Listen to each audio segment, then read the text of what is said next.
अगर आप भी चाहते हैं कि PY फिल्म्स का ऑडियो वीडियो आप तक जल्द पहुंचे तो लाल बटन दबाकर हमारे चैनल को सब्सक्राइब करें और साथ में बेल आइकन जरूर दबाएं।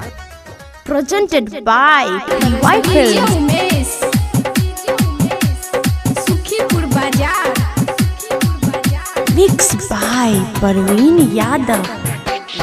कियो ने तोहर कियो ने तोहर रंगल कोया चोली बचबे ने छौरी बचबे ने छौरी आगे चई जादव कोली बचबे ने छौरी आगे चई जादव कोली बचबे ने छौरी कियो ने तोहर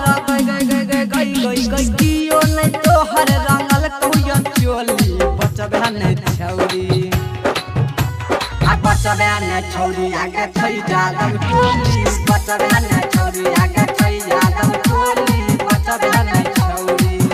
आप सुन रहे हैं निर्मली बाजार से मां तारा रिकॉर्डिंग स्टूडियो की प्रस्तुति। Mixed by Parveen Yadav. DJ Umesh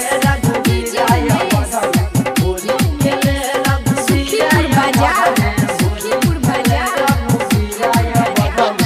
बीज छौरी पकड़ तो लपक के डाल दे तो रंग छोड़ा तोरा पटक के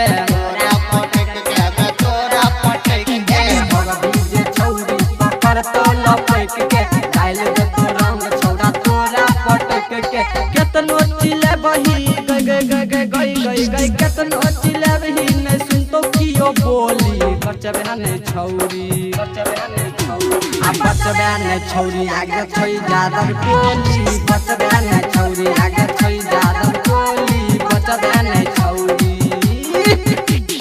दादा अनके रहे के छौरी DJ Umesh Mixed by Parveen Yadav. मां तारा रिकॉर्डिंग स्टूडियो की प्रस्तुति। कहै छो तोरा राइटर शत्रु धन गे देव यादव मुकेश के बिगड़ल छै मन गे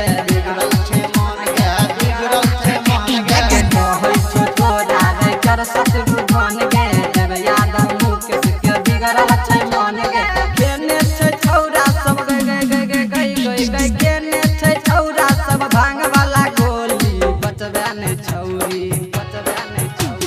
बचबे ने छौरी आगे छई जादव टोली बचबे ने छौरी आगे छई जादव टोली बचबे ने छौरी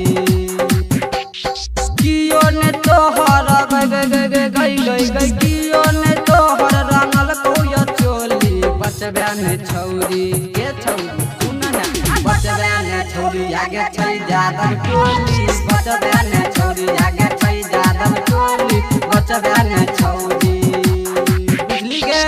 Presented by PY Films.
Mix by DJ Praveen करियोत बाजार।